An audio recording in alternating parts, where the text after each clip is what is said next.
Human trafficking remains a big problem across the state of Texas and specifically here in the greater Houston area, despite efforts by local and statewide organizations to help those who are vulnerable, who are taken advantage of. There are still many with nowhere to turn.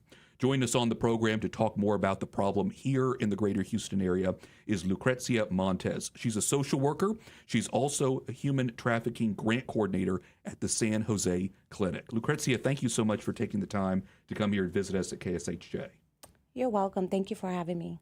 First, let's set up the organization that you work for, the San José Clinic, which is a ministry of the Archdiocese of Galveston-Houston. For people who don't know about the San José Clinic, tell me a little bit about it.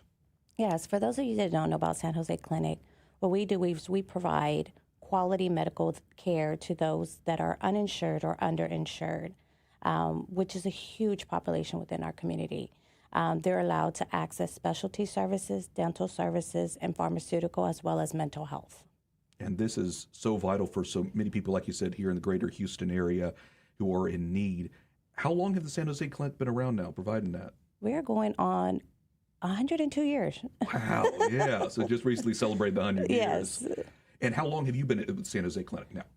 It's going on 4 years. Very good. And what drew you, Lucresia, to want to join the San José Clinic? Because you've been a social worker before. Yes, I've been a social worker going on 20 years. Mm-hmm. I've always worked with, unfortunately, the severely abused and neglected. Mm-hmm. My concentration was always children and families. And in working in that field, I saw many cases in which human trafficking existed, and wanted that to be my sole concentration, especially with children. So when San José came up with the opportunity in which a program that they had started, they incepted in 2021, I wanted to go ahead and head up the program and see what change I could bring into the community. I've read lots of news reports about how Houston in particular has a pretty bad human trafficking problem. When we talk about human trafficking, Lucresia, define that. What do we mean by human trafficking? So human trafficking, and yes, Houston is our hub. So Houston is the hub, unfortunately, for human trafficking. And it's not just nationwide, that's international. Wow. So we do have high numbers due to some things that we have within our area. But human trafficking is basically the sale of someone for either their body, work, labor, domestic servitude. They're either forced, they're frauded, so they're either lied or manipulated, or they're coerced. That can either be drug-induced, beaten, to get them to do what the traffickers are wanting them to do at that time. And I imagine we're seeing all of the above in the Houston area in terms of all the categories. Yes. Unfortunately, Houston checks all the boxes. What do you think it is about our area that creates sort of that hub for human trafficking? Is it the port, Gulf of Mexico? What is it? We have access to everything. We have the port. Mm-hmm. We have the I-10 corridor, which is the most traveled interstate. We also have the border within proximity. You can leave the state in 2 hours in Louisiana. Mm-hmm. And also because Houston is such a diverse community. So we're a huge melting pot. Mm-hmm. We love it. You know, we get to know about a lot of people. We learn from each other's cultures. But it's also hard, and it's an advantage that traffickers take advantage of because they kind of slip right into the population. And that's important to note because if it was easy to identify it, we'd think authorities, sheriff's deputies, police would be seeing it right there, but it's not always easy. No, it's not. Traffickers are very smart. So they're in secrecy. They have their networks because it is a supply and demand. That is how they make their money. So it's not going to be out in the open. But if we can inform and educate and bring out awareness on what it is and what to look out for, maybe we can have others advocating for those that are suffering from this. And Lucresia, I remember I had the opportunity to meet you for the first time and get that warning out when you gave a talk after the Mass, what's called the White Mass, which was several months ago. Yes.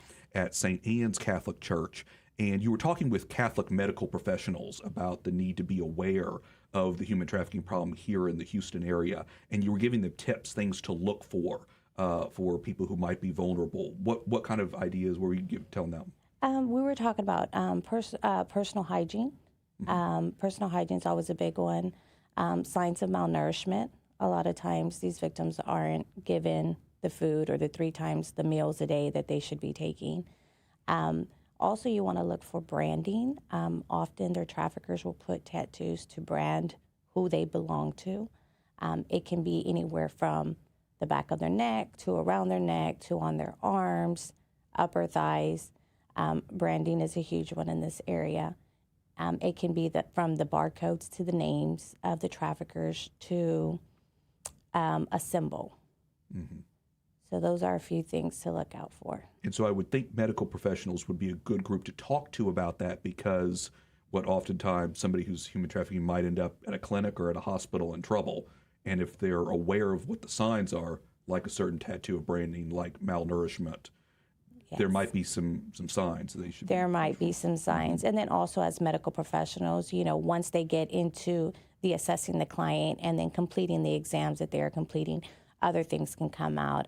For example, if they're doing, a well-woman exam, and they're having to ask about history and partners, that may be, an assessment that physicians might want to go through, so that way you can know, okay, what's average, what's not average, the amount of testing that they're needing, how they're coming in, malnourishment, dehydration. Often their teeth will show signs. A lot of times when they're drug induced, there's decay in the teeth. For example, we had a client who was 26 and needed 18 extractions. Oh, wow. So very not of the norm. Mm-hmm. Clearly had not been cared for. Clearly had not been cared for, but a sign. So how do you begin to approach those clients? I'm guessing what happens is, let's say you have a medical professional that spots someone who might be trafficked, and they turn to you guys with San José Clinic. How do you begin to help them? And I'm guessing you do an interview with them, try to make an assessment. That just seems like it would be very difficult to try to get into their shoes. Yes, it is very difficult. But at San José Clinic, we also have all our staff has been trained on human trafficking. But not only that, we also have an assessment tool. So it's actually about a series of 12 questions that are done with every client coming in. And it kind of gauges human trafficking, whether or not this client could be or could not be a victim of human trafficking. So not only do they have those questions, so they can be like, hey, social worker, I need you to look into medical number so-and-so. They can also aware of the signs, whether the dehydration, whether the branding, in which they want to notify me, or if they want to notify somebody within the clinic that, hey, this might be somebody we want to look at. But then at the same time, they're also building rapport with that client. They're making that client feel safe and comfortable, not having them re-traumatized, not having them tell their story, but comfortable enough to where the client is coming forward on their own and speaking of what needs to be done. Tell me, when you talk with somebody who's a victim of human trafficking, how do you begin to show empathy for them and opened up a level of trust where they can talk to you? Well, we create privacy. I don't want them to have to tell 50 people in the room, or a medical assistant as well as a physician, so I usually take them to my office. I provide privacy. I educate them on what our clinic does and what we're there for and how we can help. So I also ask questions. I'll ask questions. I'll have them answer what they feel comfortable. And then I notice as I'm asking questions and they're realizing that I'm not, forcing them to answer A, B, and C, but they may have answered B, they're more willing to answer D, E, F afterwards, because I'm not pushing them. And I'm also respecting their privacy. I may respond, but I'm going to respect.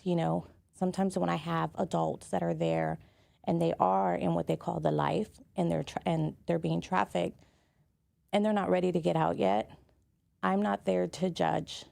I'm not there to push. I'm there to inform them of services that can be provided. And where do we go from there? Once that rapport has built, once that trust has built, and they're coming on their own, within time we see that they're leaving the life on their own, because they feel like there's somebody out there that's willing to advocate and that's willing to help. It seems like at first it might be a long journey to get there, from victim to some semblance of recovery. How long does that begin to take once you get a client in? Once I get a client in, it can be anywhere from, some of them can be within a couple of weeks, be like, hey, I want out of this. I have a time frame here. Where can we go? Some of them can take anywhere from 6 months to a year before they become ready, because you've got to understand that's all they know. They're fearful. They've been intimidated by their traffickers. They're telling them, they're threatening them with their families or their children, or often the traffickers have children with them so they can hold over them. So there's many things going into play before they're ready to take that move. If you just now joined us, we're talking with Lucresia Montez, social worker and the Human Trafficking Grant Coordinator at the San José Clinic, talking about the issue of human trafficking in the greater Houston area. Lucresia, I want to ask you about the values that the San José Clinic has that ties into the work that you're doing, because it seems to me caring for those who are most vulnerable is critical for our faith, for the mission of the San José Clinic. Tell me how the work that you do ties in with all of that and being able to help these folks. Without that, we wouldn't be able to do the work, because, not only are you able to empathize, some sympathize, but the actual of treating somebody else as a human, of being non-judgmental, of taking the basic and the core values, of our beliefs and being able to apply them towards others that we may not know, we may never know, or that are of different descent or a different nationality or aren't from here, but taking that core value of being able to be compassionate and caring goes a long way. If you're able to be compassionate and caring towards somebody, I mean, a ripple can, cause a tsunami. Mm-hmm. And in this case, that's what we want it to do, and we want those basic core values of what San José stands for in our mission, and also, being part of the faith, to be able to not only help us or help our clients, but we want it to spread into our community. We want it to spread into our employees. We want it to spread within our victims. So that way, it just takes one, and then people are willing to pay it forward. But if you keep those basic core values and you're compassionate and you're caring and first and foremost, non-judgmental, because it's very hard for survivors of human trafficking to go into a space and feel like they're not going to be judged. And it's hard because, San José Clinic, yes, we're part of the Archdiocese. There's religion involved. How do I get my clients to come in and accept that and feel like they're not going to be judged, and have them understand that, no, we're here for you. We're not going to judge you. We care about you. We want to help you, and helping them understand that that's what we're about, that we are going to take those basic core values, those basic human values, and use them to do good within our community.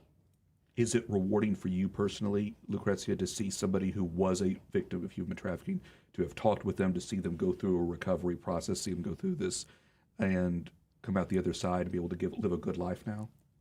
Yes, I think that's the best part. There are times, I was just speaking to a colleague not too long ago about, there are times I go into the office and I'm like, I've given up. I'm just like, okay, God, why do you have me here? Like, the problem is so huge. It can be exhausting. It's exhausting. Like, I don't understand where I'm needed. But then I get into the office and I end up having an intake, and I hear this horrific story of a trafficking victim and how I've been their beacon of light and how the clinic has helped. And I just kind of stop and like, okay, point taken. I understand why I'm here. So even if it helps one, then I'm okay. But since the inception of the program in 2021, we received through 2024 569 referrals in which we've helped access medical care for. Wow, it's amazing. And like you said, unfortunately, the problem is not going away. We still have the problem. You've been seeing lots of victims, even as recent as the last couple of months as well. If people want to learn more about the work that you guys do and learn more about how they can help, where do they need to go, Lucresia? Is there a website? Or Yes, sanjoseclinic.org. We have a website. You can volunteer at our clinic. Our clinic is ran based off of volunteers, our physicians, our nurse practitioners, our psychiatrists, our psychologists. They're all volunteers. They all have practices of their own, and they volunteer their time to come help those in the community that can't access that quality care. So if you're willing to donate your time, or if you have a couple of dollars that you're willing to donate, I mean, anything helps. Not only expand the program, but expand the mission in which San Jose Clinic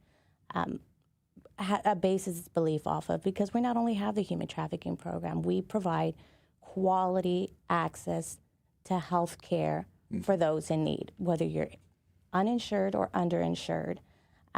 We're not asking anybody who they are, where they come from, if they have papers to be here, which has been a huge thing within the past couple of weeks.